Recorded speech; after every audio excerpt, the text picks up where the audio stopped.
Your academy for spiritual awakening.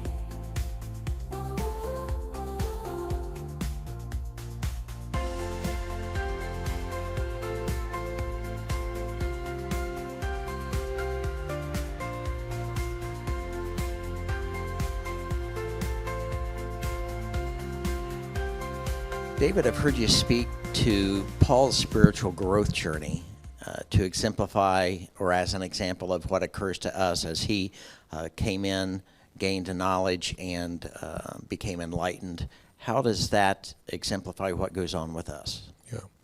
Well, Paul is the major figure for Christianity. A lot of people don't realize that what is written in the Bible is Paul is first before the Gospels. Oh. We think Matthew, Mark, Luke, and John are first, but they're added. Paul is the one whose writings is the closest to Jesus' time than they were. Okay. And you can look that up. It's like 68 years later or something like that. Mm-hmm. So there's a lot of things in the Bible where there's a lot of gaps between actually when Yeshua, Jesus, walked the earth and the teachings were finally written down. Yes. So it's in those gaps that we need the Holy Spirit to lead us and to guide and fill in those places. And that's what I think makes things unique for us. But Paul, really his name's Saul, which is interesting because he had a name change. And when you see name changes in the Bible, it's a nature change. Because name is always connected to a nature. So Saul, who was against Christians and was, the story goes, was persecuting them, had an experience of seeing the light, literally the light, the bright light. It was so bright it knocked him off his horse. And this is the Bible story of it. But Saul became Paul by experience, not by knowledge of being taught. Okay. But he had an experience.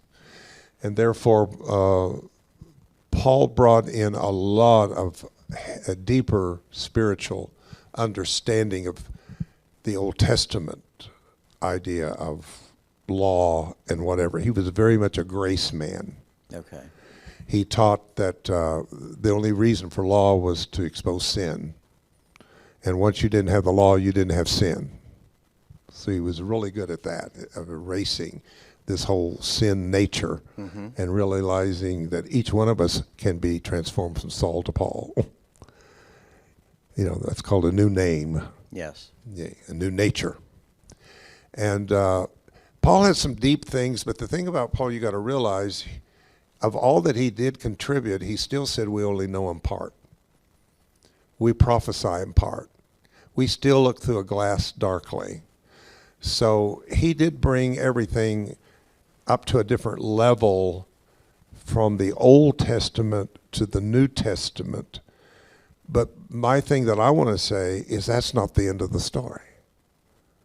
There is yet more that has not been written or said by Paul or by those. Yes, it continues today. And that's what's getting ready to happen now.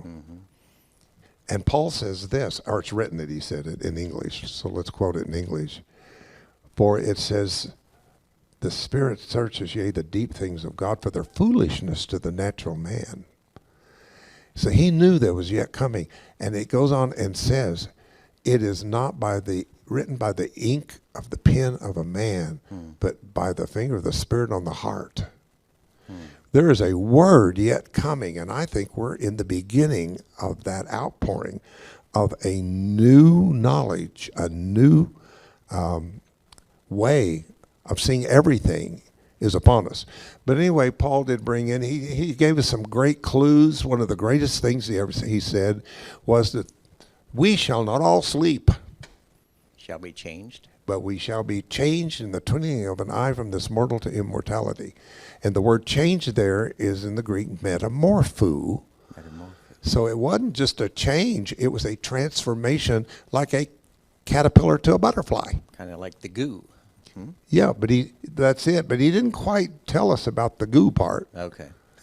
And that's why everybody thinks everything is instantaneous. Right. Because we don't understand you got to have breakdown for breakthrough. And that's what we're experiencing right now, a planetary breakdown of old systems that don't serve us anymore, so that we can emerge and transform ourselves to the next step of our conscious evolution.